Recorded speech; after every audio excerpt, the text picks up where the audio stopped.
Puluhan ribu orang pergi dari Israel. Lonjakan migrasi itu terjadi saat perang dilanjutkan di kota Gaza. Mengutip Al-Mayadin pada 18 September, kabar ini diungkap dalam data yang dirilis oleh Biro Pusat Statistik Israel baru-baru ini. Data yang dirilis mengungkap adanya peningkatan dalam migrasi balik warga Israel, di mana di tahun 2024 lebih dari 82.000 orang meninggalkan Israel dengan 31.000 orang yang berimigrasi. Disebut meningkat merujuk pada tahun 2023, di mana 55.000 orang pergi sementara 27.000 orang yang kembali ke Israel. Namun di luar itu, lonjakan migrasi ini terjadi bertepatan dengan berlanjutnya perang Israel di jalur Gaza dan meningkatnya front regional, termasuk serangan rudal balistik dari Yaman yang menargetkan Tel Aviv dan sekitarnya. Para pengamat pun mengatakan kombinasi antara ketidakamanan, peringatan rudal yang terus-menerus dan mobilisasi yang berkepanjangan itu yang telah mendorong semakin banyak warga Israel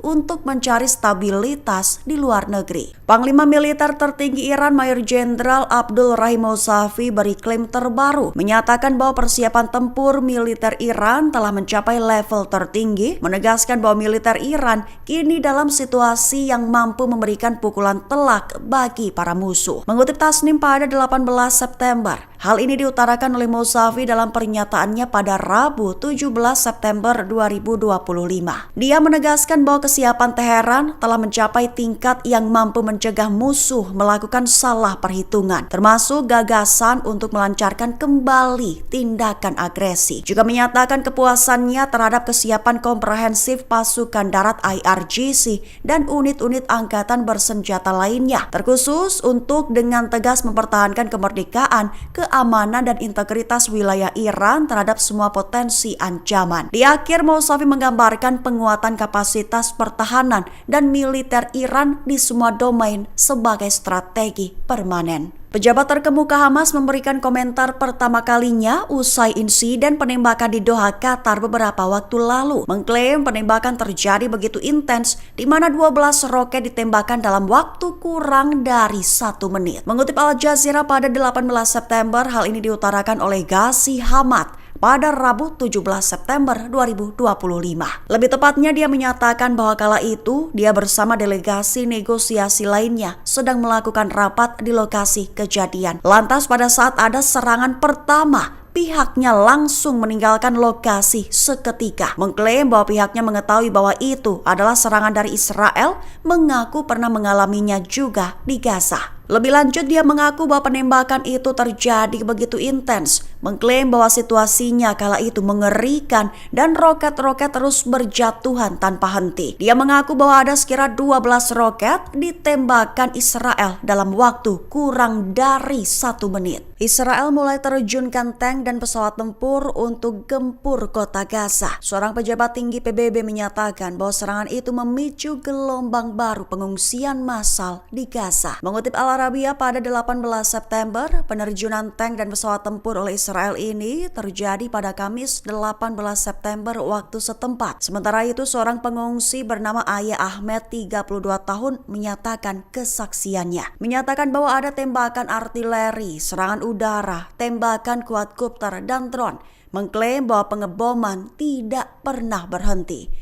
Dirinya juga menyatakan bahwa Israel menginginkan bahwa warga mengungsi ke selatan, namun di sana diklaimnya tidak ada tenda. Sementara itu, jurnalis dari sumber utama melihat aliran warga Gaza yang terus-menerus menuju ke selatan dengan berjalan kaki, bahkan juga dengan kendaraan dan kereta keledai dengan barang-barang mereka yang sedikit menumpuk tinggi. Darah dan api dikabarkan telah melanda kota Gaza yang kini hancur.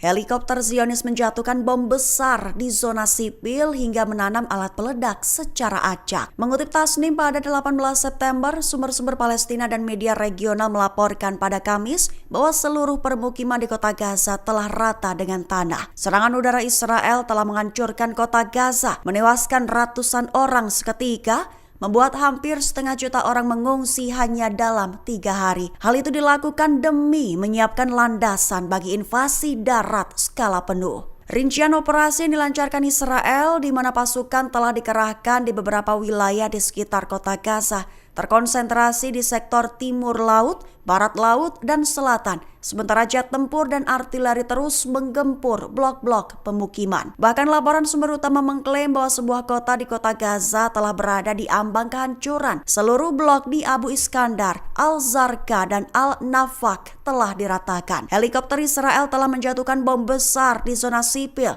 Sementara unit militer menanam alat meledak di sekitar rumah di Sheikh Radwan dan Abu Iskandar. Sumber-sumber lokal memperingatkan bahwa 80% kota Gaza sekarang berada di bawah kendali tembakan langsung tentara pendudukan Israel.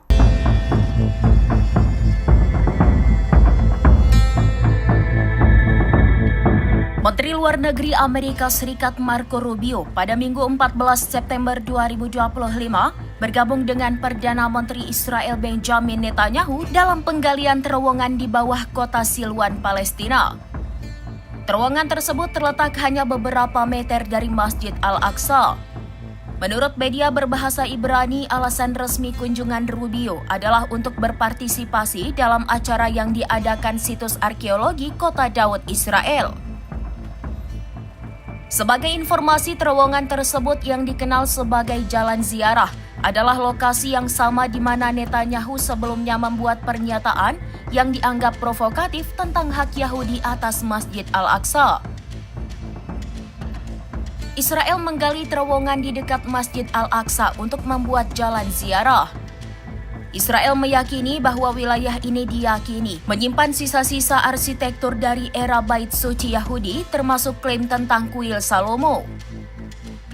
Penggalian dan pembangunan terowongan oleh otoritas Israel di bawah Masjid Al-Aqsa telah memicu kontroversi dan ketegangan politik karena dianggap mengancam stabilitas struktur masjid dan menjadi bagian dari agenda Yahudisasi.